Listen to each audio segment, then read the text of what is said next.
Sir Edward, all you need to do is sign these documents, and we'll hand over the money to you right away.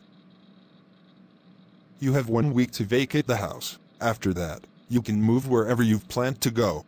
Yes, that's fine. Listen to me carefully, I'd rather stay at my own parents' house. Why should I live with your big joint family? It'll be really hard for me. Second thing, Mom. I've decided to leave my wife Catherine here with you. I'll keep sending her money for all her monthly expenses. She'll stay here for around 5 to 6 months. After that, once I'm settled, I'll bring her to live with me abroad. Look, our house is quite spacious. You're free to choose whichever room you like, make yourself comfortable, and set it up however you want. Can you please go and wash them now? I don't do the dishwashing because I have an allergy to dish soap.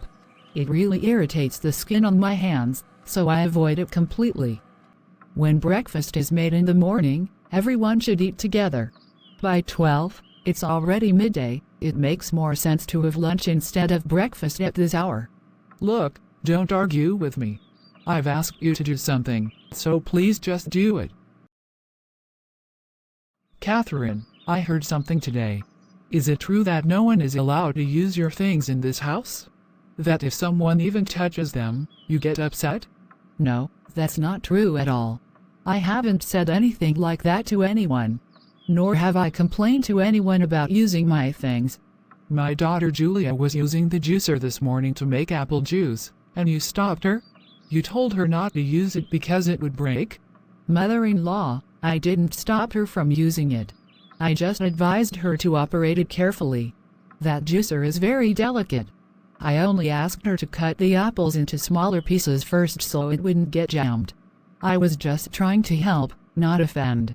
From now on, don't speak to my daughter directly.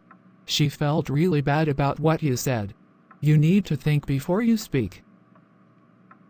And don't forget, everything you're using in this house, including the juicer, was given by my son. So don't act like you own it all. And don't ever say he's just your husband's. Please don't misunderstand me.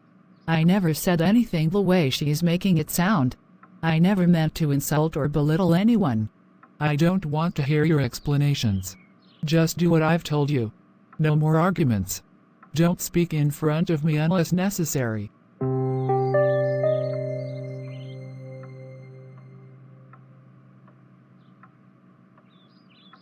This isn't anyone else's fault. The only one responsible for all of this is my husband.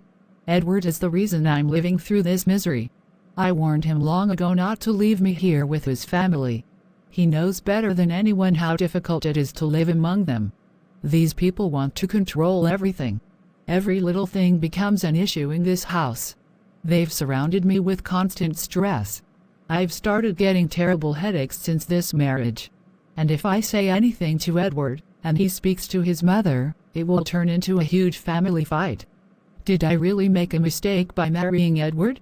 Was my father right when he said these people were toxic?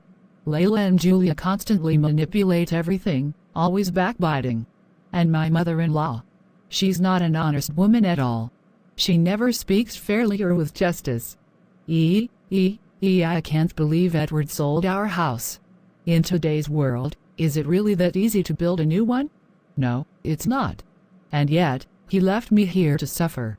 What was he thinking? Edward, I will never forgive you for putting me in this situation. You left me behind in a storm while you walked away. And now, I'm the one paying the price for your decisions.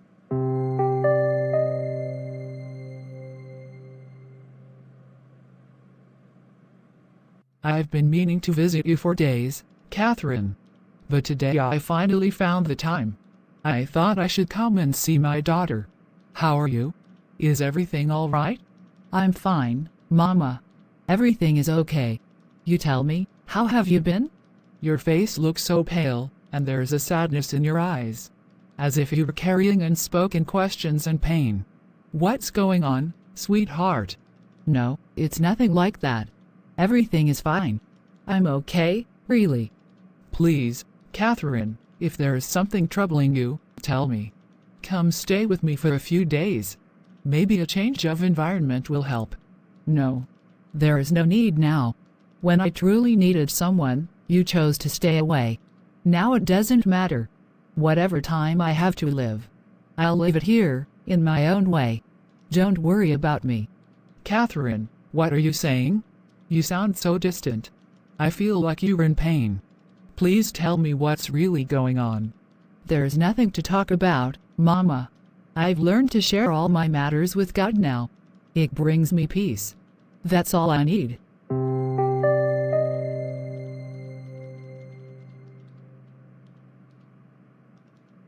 Is everything all right? Ever since you're back, you've seemed deeply disturbed. What's the matter? Tell me, please. I'm really worried about Catherine. When I went to her house today, she looked so weak. There were dark circles under her eyes, and her body seemed fragile. I could feel something was wrong. Like her eyes were full of questions, but she didn't want to speak. Her husband is to blame. Edward has always been reckless. He knows what kind of environment his family lives in, yet he left his wife there and walked away like it was nothing. Yes, and that's what's hurting me the most. I couldn't believe the condition I saw her in. It's like she's slowly breaking down in silence. I always feared this would happen. But what could I do? Edward is a selfish man.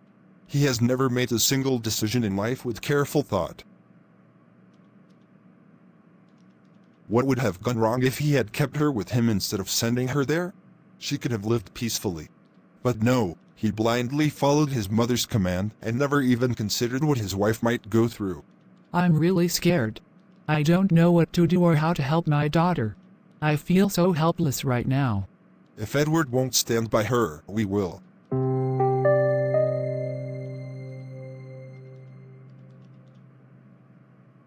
Why are you shouting so loudly?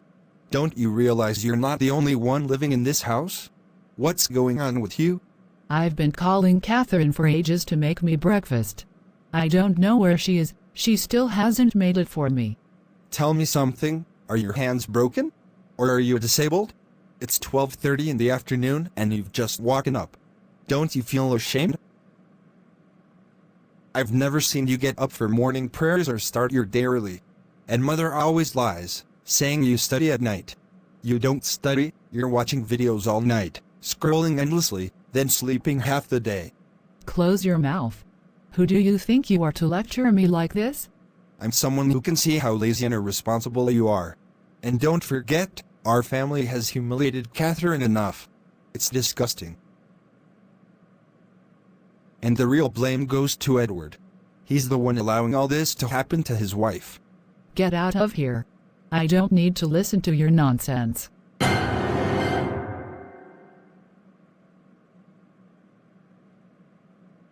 God, I've decided that from now on, I will only speak my heart to you. No one else understands me. This house is always filled with shouting, with arguments, with heaviness. There's no peace, no rest, just noise and tension. I can't even speak to Edward freely.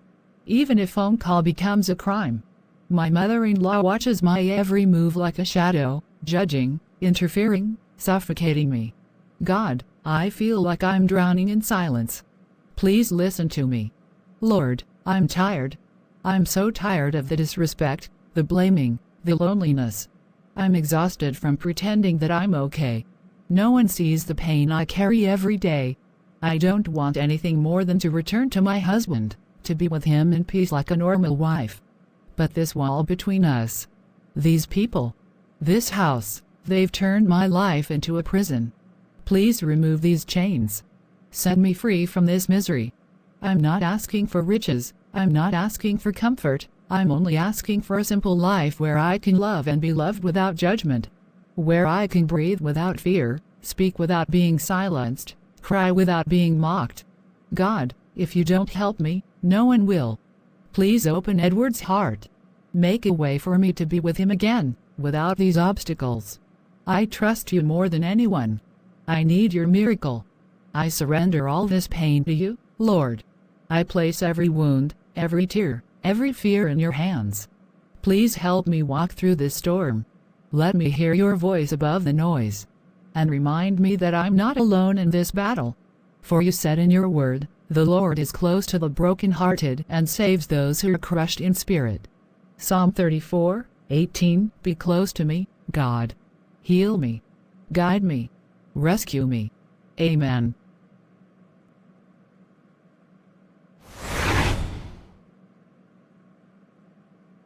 I don't know what happened to this ceiling fan.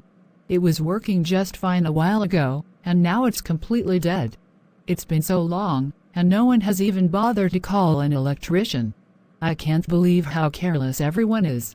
I'm sweating like crazy, and I don't even know what to do anymore. This house feels like a furnace. James, the fan in my room isn't working and it's extremely hot in here. I think there might be some issue with the air conditioner too. Can you please check why the fan suddenly stopped? Don't worry, Catherine. Let me take a look at it. Maybe it's just a loose connection. Yeah, maybe. I didn't touch anything. It just stopped on its own. The heat is unbearable. Give me that chair. I'll climb up and check it. I know a little about electric work. It might not take long.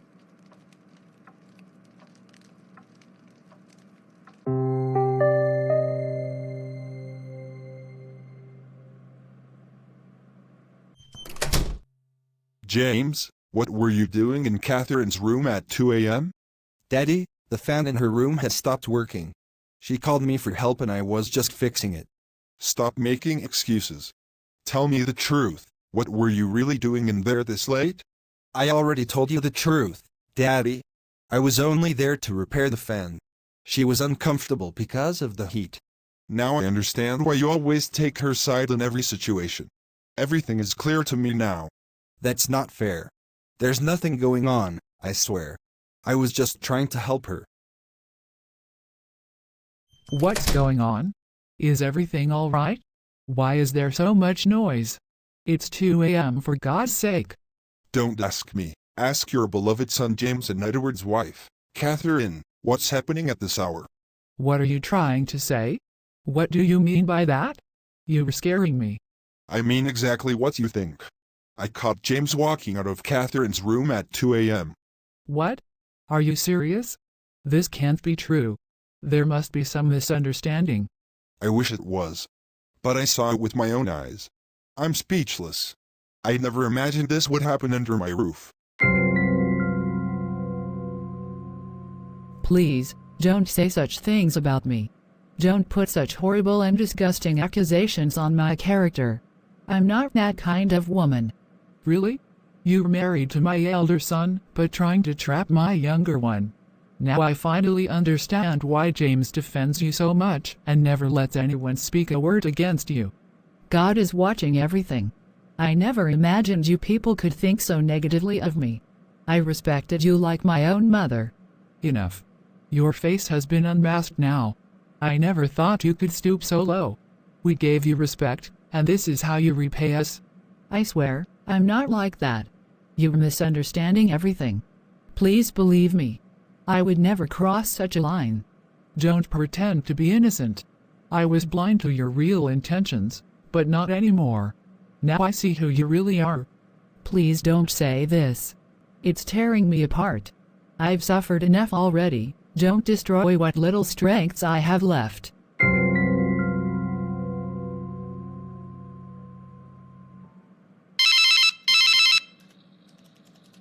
Edward, I don't know how else to say this.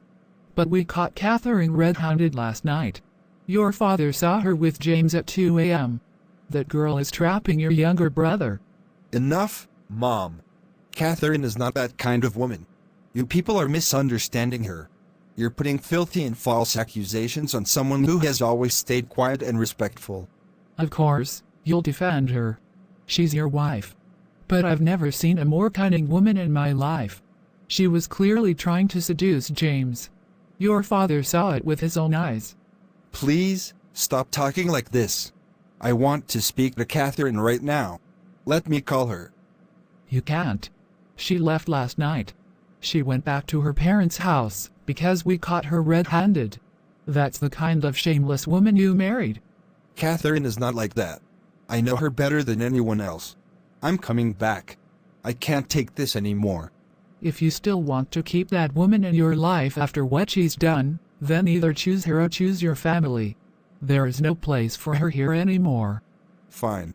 It's my fault. I should have never sent her there alone. I didn't expect things to get this bad. I'll book my ticket. I'll be there in 3 days.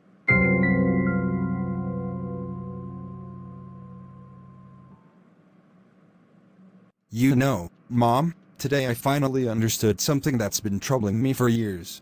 I always wondered why we have no strong relations with relatives or even neighbors. And now I see it clearly. It's the negativity, the manipulation, the lies you and Dad are filled with. You ruined that girl's life with your poisonous mindset, and then threw a disgusting accusation on her character. Do you really think God isn't watching? He sees everything. You treated Julia and Layla like queens, and made Catherine feel like she's worth nothing. Why? Isn't she someone's daughter too? You and Dad are the most rigid people I've ever known. In your eyes, only your words are right and everyone else is wrong. But what you did, the drama you created in this house, it was completely wrong. And Dad stood by you, adding fuel to it. Do you think God will forgive you for falsely accusing someone? Do you even realize how much God hates those who lie and slander? You've crushed someone's soul and reputation. But congratulations, you won. Catherine lost. And Edward, my poor brother, he made mistake after mistake because of you both. Edward had just 35% of his home loan remaining, and instead of guiding him to finish it, you and Dad told him to sell the house. He could have paid it off from abroad. But no. Like always, he followed your toxic advice and sold his house, then made another huge mistake by trusting you with his wife. Edward isn't just foolish, he's selfish. He knew how you all are, and yet he handed over his wife to you like property. And now you all destroyed her. Well done. Enough. Close your mouth. If you don't stop this nonsense, I'll throw you out of this house too. You've crossed all limits. Go ahead. Throw me out. I don't want to stay in a house filled with so much toxicity. A person can't grow in an environment like this. You look for faults in everyone, just like you and Dad always have. James, Proverbs 6:16-19 says, "There are 6 things the Lord hates, 7 that are detestable to him: a lying tongue, and a false witness who pours out lies." And Matthew 7:3 says, "Why do you look at the speck of sawdust in your brother's eye and pay no attention to the plank in your own eye?" Get out of my sight, now. Remember, Mom, one day your daughters will marry too. Think how you'd feel if this happened to one of them. God is watching. You'll have to face him on Judgment Day. Learn to treat people like humans, not with judgment, but with mercy.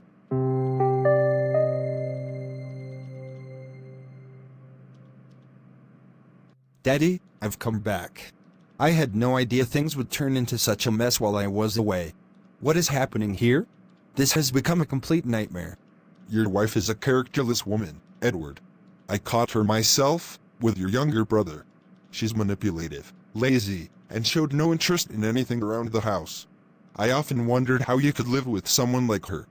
Daddy, it's not what you think. Catherine isn't like that.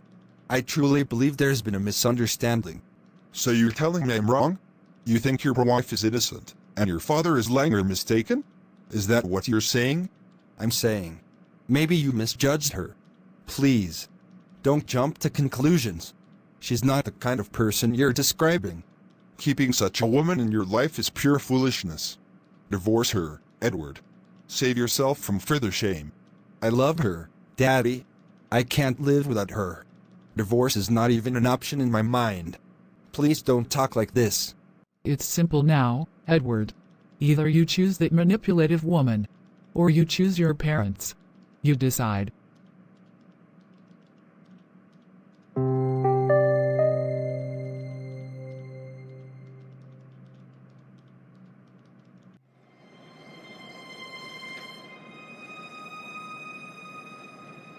I just don't understand. How did I end up making such huge, terrible decisions? I knew what kind of people my parents are. I lived with them before marriage. I understood my mother's nature. And still, I acted so impulsively. In my selfishness and rush, I left my wife in their hands. I should have known better. That was my first mistake, leaving Catherine with them, thinking they'd treat her right. And then, the second big mistake, I sold my house. My father told me now it's either them or my wife. But now, I don't even have a place to keep Catherine. Where do I take her now? What do I do? There was only 35% loan remaining. I could have easily paid it off. But no, I made another rushed decision, sold it without even praying or thinking it through. I just did whatever my mind told me at that moment. Now I'm stuck. I can't even bring my wife with me because of company policies. They won't allow me to call family immediately. And I can't leave her with my parents after everything that happened. God, what have I done? I've made so many wrong choices. I've never thought things through in life. And when the consequences hit me in the face, I sit here like this, lost. Even my father-in-law fights with me over this. He hates me because he says I'm impatient, impulsive. And maybe he's right. Catherine, everything that happened, it shouldn't have. I know it was my fault. I wronged you in so many ways. The way your character was questioned. The way my family treated you. I'm deeply sorry. So now you realize. Now it finally hits you what I've been through. I won't complain, Edward. Not about your parents, not about your sisters, not even about you. Because I've given my case to God. And only He will judge with justice. But let me tell you something. What you did to me, God Himself won't forgive that easily. You snatched the roof from over my head. I beg you not to send me to your parents, remember. And yet, you made me homeless. Then I asked you, at least leave me in my parents' house. But no. You left. Why? Because you never liked my father, right? Because he questions your wrong decisions? That's what made him bad in your eyes. You were always defensive, always insecure. But what did I do to deserve this? I cried for you, waited for your calls, but you wouldn't even answer my phone for days. You knew how toxic your home was. Still, you left me there, helpless. The only person I still pray for from your family is James. He's the only one with a heart. The rest, I don't even know if they understand what it means to be human. They've mastered the art of lying. Now tell me. Your father gave you a choice, your wife or your family. What's your answer? Do you even have a home to take me to now? I've made mistakes my whole life. Rushed decisions, emotional reactions. I never thought anything through. And I paid the price every time. Catherine, you're right. I'm guilty. I wronged you. Please forgive me. I beg you. I've decided, I'm not going back without you. Whatever happens, we'll face it together. Even if we start with a rented place. I'll build a home for us from scratch. I just need one chance. The Lord is close to the brokenhearted and saves those who are crushed in spirit. Psalm 34:18. Edward, I'll forgive you. But don't ever break this promise again. Colossians 3:13. Bear with each other and forgive one another if any of you has a grievance against someone. Forgive as the Lord forgave you.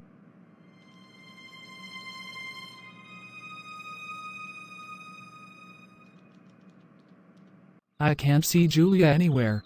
Where has she gone? I've been calling out for her since morning. Wait, Mom. Let me go check in her room. Maybe she's still there. She didn't even tell me where she was going. This isn't like her at all. Don't worry, Mom. I'll find out what's going on.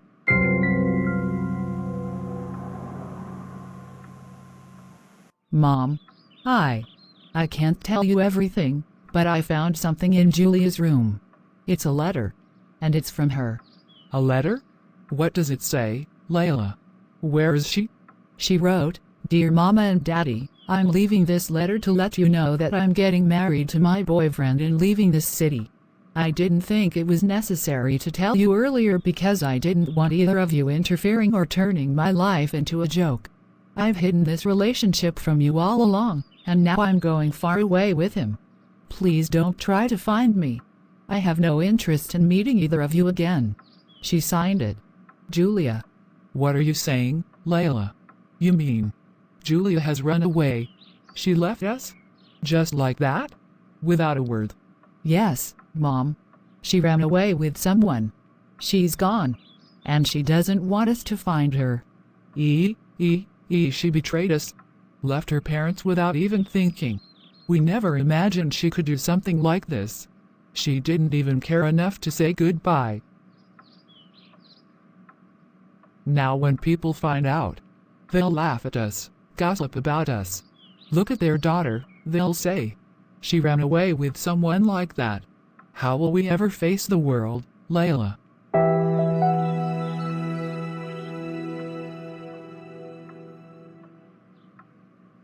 I've been punished. I've truly been punished. I accused someone else's daughter falsely. I spoke ill of her character. And now, my own daughter has run away with someone. We don't even know who he is. She didn't even bother to tell us or say goodbye. Yes. We've received our punishment. What we did to Catherine. The injustice. This is the consequence. We wronged her. And now we're left facing the same pain, only worse.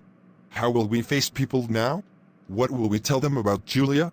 That she just vanished without a word? That she ran away from her own family? I always mistreated Catherine. I never gave her a chance. I only prioritized Julia. Thought only of her. And now look what she's done to us. I feel like crying. Not just for what Julia did, but for what we did to Catherine. We ruined her life. And now, our own daughter has left us in shame. Time has played a cruel game with us. What face will we show to God now? What face will we show to the world? Our negativity. Our poisonous thinking. It destroyed everything. It didn't just hurt others, it came back to destroy our own home. We lost our daughter. And we lost our honor. And more than that, we lost the chance to do what was right when it mattered most. I hope you like my work. Thanks for watching Najja Cartoons. May God bless you all, amen. See you tomorrow with a new topic. Take care, everyone. Bye.